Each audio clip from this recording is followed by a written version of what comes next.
¿Qué tal? Buenas tardes. Soy Luis Efraín García Reyes, coordinador del CIMI Veracruz. Y el día de hoy vamos a platicar un poquito sobre algunos de los compositores más conocidos, más populares, y por qué son tan conocidos y tan populares hasta nuestros días. Estábamos comentando de que a inicios de lo que fue conocido como la etapa de la Edad Media, es donde empieza a florecer la música de forma popular, donde mucha gente de las personas que estamos o que estaban en esa época escuchando música o haciendo música tenía una función. Por ejemplo, cuando estaban los poblados en diferentes áreas, en diferentes lugares, en diferentes regiones y diferentes países, en muchas ocasiones lo que se conocía de otros pueblos o de otras civilizaciones era a través de canciones. Por ejemplo, en nuestros días, cuando estaba la época de la revolución y llegaban de un estado a otro, de un municipio a otro, donde había habido alguna batalla, en muchas ocasiones esa historia iba trascendiendo diferentes regiones por medio de los corridos, ¿sí? Algo similar. En la época de la Edad Media existían los juglares.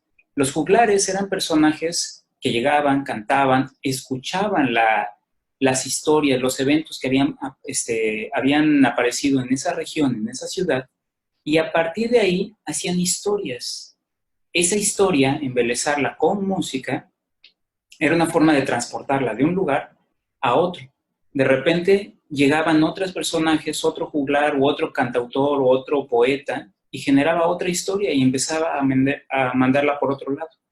Curiosamente, muchas de las historias más importantes o más emblemáticas de nuestra historia general, nuestra historia de vida de todo el mundo, toda la época moderna, se basa en muchos documentos que son con base a eso, que una persona llegaba y transmitía cierta información, que la historia del rey Arturo, que no sé qué, que la época de cuando estaban las cruzadas, ¿sí? Y había ciertas cantares especiales de ciertos personajes emblemáticos. Lo interesante es que los juglares era lo que llevaban. Esas historias las cantaban y las llevaban a otro lugar, las transportaban. Y lo interesante es que también así era con las noticias. Tal rey fue, no sé, falleció por una enfermedad y quedó su hijo, ¿no? Entonces empezaba a generarse esas historias, esas leyendas, y las transportaban de pueblo en pueblo, de ciudad en ciudad, y obviamente traspasaban muchísimos lugares. Su función era fundamental, era compartir lo que sucedía alrededor suyo. Posterior a eso, empiezan a generar lo que decíamos la vez pasada sobre Monteverdi y otros compositores de la época del Renacimiento, donde ellos mencionaban también que decían, oye, ¿sabes qué? Está bien, el mensaje que compartes es muy valioso. Vamos a embellecer la parte de la música para que sea algo más completo. Y ya después ya no solo era un solo cantante que iba con su laúd tocando y cantando, sino que ya había preparaciones de ensambles, ¿sí?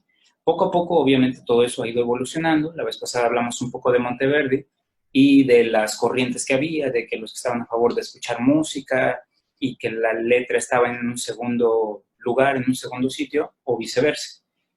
Pero bueno, la Edad Media entonces nos sirve como inicio de lo que conocemos hoy de los recuerdos de la historia que han pasado, y a partir de ahí empieza a generarse lo del Renacimiento. En el Renacimiento empiezan a tomar algunas formas específicas lo que era la música, ¿sí? Empiezan a decir, bueno, ¿sabes qué? Esto propiamente es música religiosa y se tiene que tocar de cierta forma, con ciertos instrumentos, con cierta forma, con ciertas voces. Y otros empiezan a decir, esto es música religiosa y esto es música popular. Y esto es cantar cosas, historias, pláticas, un cuento, lo que sea. Entonces esas dos vertientes empiezan a tomar forma y empiezan a estructurarse y empiezan a crecer. Después ya empiezan a decir, bueno, ya hay formas musicales, un madrigal, un motete, un villancico, algunas formas musicales que empiezan a formarse o empiezan a crearse dirigidas hacia uno o hacia otro, ¿sí? Interesante. A partir de ahí pasamos por la Edad Media, el Renacimiento y llegamos al Barroco. El Barroco, si lo empezamos a revisar en comparación a otras artes, por ejemplo la arquitectura, tiene otros periodos, otras fechas a donde no cuadra exactamente, ¿sí? Por decirlo así, el barroco en la música inicia en 1685 y termina en 1750. Lo curioso sería que las corrientes del barroco en otras áreas, como la arquitectura y otras disciplinas artísticas, inician un poco después o inician un poco antes, igual que en los siguientes periodos. Pero vamos a enfocarnos en lo que es música. Johann Sebastian Bach. Todos hemos escuchado este nombre, o si no, muchos. Él fue uno de los pilares de lo que tenemos en lo que es la creación de la música tal cual como la conocemos, ¿sí? El maestro Johann Sebastian Bach fue muy conocido por muchas cosas. Una de ellas es de que tuvo 20 hijos, otras hay grandes historias y leyendas que se cuentan de él, pero, por ejemplo, hay una historia que me gustaría compartirles. Es una historia hermosa, maravillosa. Johann Sebastian Bach tuvo varias esposas. Su primera esposa, dicen que la amaba tanto, tanto, tanto, que era algo increíble, ¿sí? Bach nunca salió de Alemania. Él era de un lugar que se llama Leipzig, Alemania, y creció ahí, se hizo Kapellmeister, que es como maestro de capilla, y era el músico titular de esa iglesia, ¿no? Entonces, en esas épocas, pues el músico que quedaba, que era el Kapellmeister o maestro de la capilla, hacía sus composiciones. Y normalmente, cada semana, cuando llega el domingo, tenían que ya tocar una obra completa nueva. Y una obra completa me refiero a una misa, ¿sí? Donde tienes una introducción, viene tu primer movimiento, vienen todas las estructuras que tiene para construcción de una misa, que son muchos movimientos, pero tienes que escribir la parte coral, tienes que escribir la parte del violín, la parte del cello, la parte del el clavecín, todos este tipo de instrumentos. Y estamos hablando de que una misa que probablemente dure 1 hora, 2 horas, 3 horas, 4 horas, la tenía que hacer por semana el maestro Johann Sebastian Bach. Entonces era mucho tiempo de composición. Era un genio. Tan era un genio que su música la escuchas y suena diferente. No es así de que voy a escribir lo mismo y nada más le cambio el texto, ¿sí? O voy a cambiarle un poquito la parte del violín, taca, taca, taca, taca, y después esto es casi igual, y no. El tipo era tan maravilloso que cada vez que escribía una obra de las que al día de hoy conocemos, y ya eso fue en los 1700 y fracción, era algo tan increíble su música que cuando lo escuchabas sabías que era diferente, los contenidos eran diferentes. Hay algunas obras que son emblemáticas en su carrera, en su música que nos ha legado. Algunas de ellas son la misa de San Mateo, la Pasión según San Mateo, y hay algunas misas así con nombres similares, ¿sí? Pero no solo eso, también creó música instrumental propiamente. Además de todas las misas que le pedían y le encargaban, hacía música por otros lados, donde era música tal vez eclesiástica, y también hacía mucha música de que eran para estudios, ¿sí? Por ejemplo, lo que al día de hoy conocemos, todavía hay algunas personas que entran en polémica de el minuto que estaba cantando al inicio. Re, sol, la, si, do, re, sol, mi, do, re, mi, fa, sol, tum, tum, pam, pararararam. Algunas personas afirman así que fue de Bach. Otras personas dicen que era de una de sus esposas, que también componía, y Ana Magdalena Bach. Entonces, algunas personas dicen que sí eran de Bach, otros que era de su esposa, otros dicen que era de Bach y se los adjudicó a su esposa. Muchísimas historias. Esto, a fin de cuentas, estamos hablando de los años 1700. Y ya se imaginarán que, pues, si en estos tiempos de repente no sabemos ni cuál es la noticia real, ya nos imaginaremos en esa época, ¿sale? Pero a lo que quiero aterrizar con esta leyenda que hablan, que es una forma hermosa de decirlo, es de que Bach nunca salió de Alemania. Cuando lo invitaban a alguna provincia alemana, obviamente se tenía que transportar en lo que era en esa época las carretas y todo eso. La cuestión es que es una historia un poco triste, pero muy hermosa. Y al final les voy a pedir que, si pueden, escuchen esta obra. Cuando Bach es invitado a tocar en otro lugar, se va en carreta, llega a otro lugar, y mientras iba, antes de llegar, le mandan una carta y le llega y le dicen, su esposa está muy enferma, tiene que regresar. Y Bach, con el compromiso que tenía que llegar, pues llega, apenas está haciendo todo, preparándose, llega, toca y le llega otra carta. Y le dicen, su esposa está terriblemente mal, no va a alcanzar a encontrarla todavía con vida. Lo que hace Bach es de que se apresura, regresa y en el camino todavía le llega otra carta y le dicen, su esposa falleció.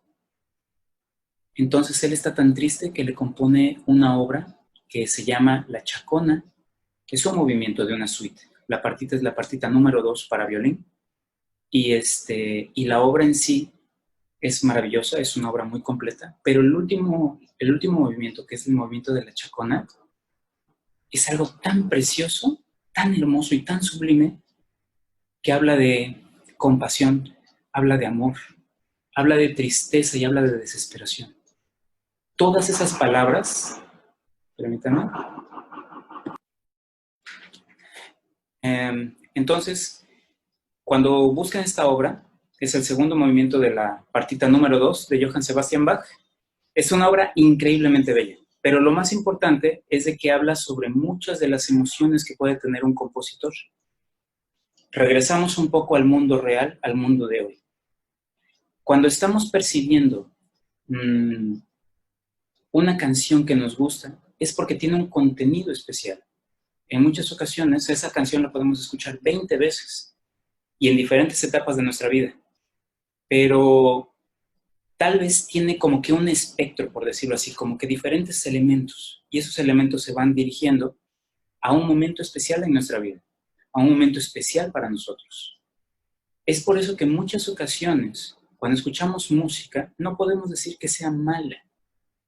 El problema es de que, volvemos a decirlo, que nosotros mismos nos programemos con la misma música. La música instrumental muchas veces decimos que es música, no sé, hay comentarios que dicen, es que la música clásica es para dormirse, ¿sí?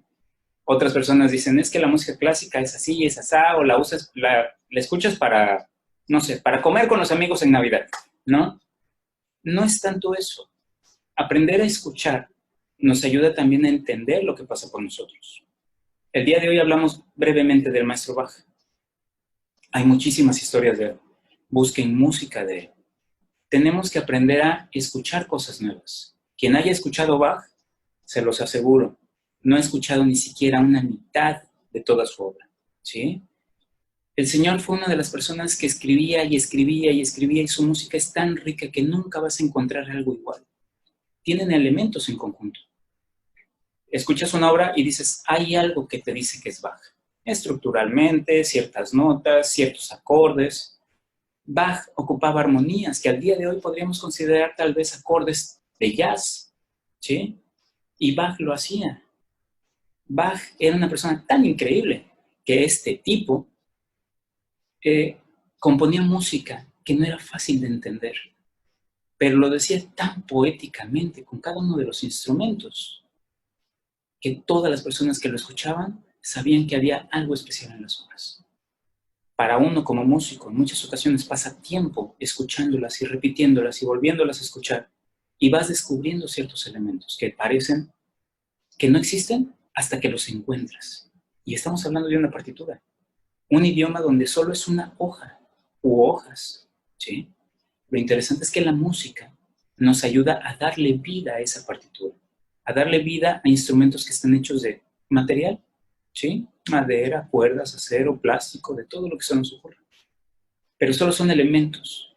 La música lo que hace es que nace cuando la recreamos. Cuando la escuchamos, esa vida se puede transferir y nos alimenta a nosotros. Por eso es que es tan importante que aprendamos a escuchar. Bueno, pues por el día de hoy vamos a terminar aquí. Muchísimas gracias y nos vemos la próxima sesión.